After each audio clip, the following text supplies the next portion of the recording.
tudo bem? Sejam bem-vindos a mais um vídeo.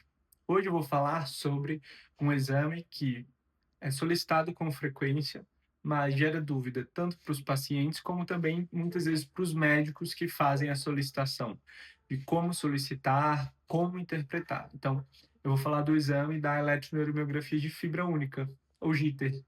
Esse exame tem por objetivo fazer uma avaliação para a suspeita principalmente de uma doença chamada miastenia gravis, que é uma doença em que há um prejuízo, há um problema entre a comunicação de um nervo com o músculo.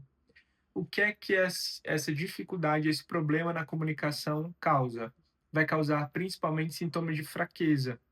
Então, o paciente vai apresentar um quadro que a gente chama de ptose palpebral, que é a pálpebra caída, e nas formas generalizadas pode também causar o comprometimento motor de braços, pernas e até mesmo respiratório. Então, é uma doença que muitas vezes tem um início ocular, quando o paciente apresenta apenas a queda da pálpebra, e posteriormente há a possibilidade de uma evolução para uma forma generalizada, na qual o paciente pode ter, inclusive, necessidade de ventilação mecânica, intubação e tratamento em UTI.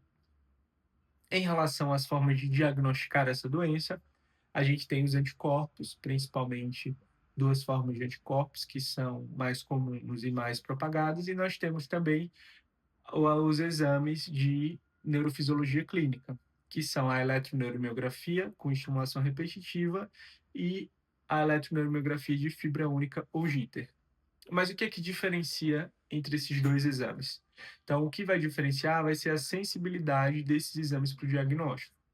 Enquanto quando a gente fala da forma ocular pura, enquanto a eletroneuromiografia com estimulação repetitiva vai ter uma sensibilidade de até 50%, a eletroneuromiografia de fibra única tem sensibilidade por volta de 90%, ou seja, esse exame vai ser mais sensível para dar o diagnóstico. Porém, tem um ponto negativo que é a baixa especificidade. Então, o que que isso significa? Que quando um paciente tem um exame de fibra única alterado, esse paciente não necessariamente tem miastenia graves, ele pode ter outras doenças, outros comprometimentos, como, por exemplo, uma doença do músculo. Então, a eletroneuromiografia de fibra única é um exame bastante sensível, ele detecta quase todos os pacientes que têm essa doença. Então, se o paciente tem uma fraqueza importante e esse exame dá normal, essa doença provavelmente não é miastenia graves.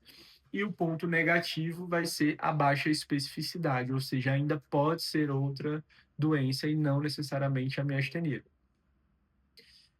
E quando solicitar? Então, na minha opinião, quando o paciente apresenta um quadro só ocular, então não tem fraqueza generalizada, normalmente eu sugiro iniciar já pela fibra única, porque muitas vezes a eletroneuromiografia dos 4 membros com a estimulação repetitiva vai ser normal, com uma ressalva para os pacientes que possuem aplicação de toxina botulínica. Então, não há segurança para que, por exemplo, o paciente que fez o botox na face, a gente faça esse exame na face do paciente. Independente se já faz 5, 10 ou 15 anos que foi feita a toxina, ainda pode haver resquícios e a gente vai ficar sem saber se a alteração foi pelo botox ou se é uma alteração realmente por miastenia graves. Então, nesses casos, eu faço um músculo ocular, né, o orbicular do olho, que fica nessa região, ou o músculo frontal, aqui na testa, e também faço um músculo no antebraço, porque se a gente tiver uma alteração, a gente vai saber que é realmente pela doença e não simplesmente um efeito residual aí do Botox, devido a uma aplicação prévia. Então, é um exame que eu faço com certa frequência, não é tão comum como a eletroneuromiografia convencional, mas muitas vezes eu consigo dar o diagnóstico de miastenia gravis apenas com a realização desse exame. Então, por isso que é importante. E ele é tecnicamente mais difícil, mais complexo. A gente pega uma agulhinha, tenta posicionar entre duas fibras musculares aparentes e com essa agulhinha a gente vai mudando a posição, também pedindo a ajuda do paciente para contrair o músculo, né, para ativar o músculo, e a gente vai vendo se essas fibras vão batendo uma por cima da outra, da forma que deveria ser, ou se existe um tremor, ou seja, uma variação na ativação do músculo. E isso aqui quer dizer que o exame é positivo, tá? Então,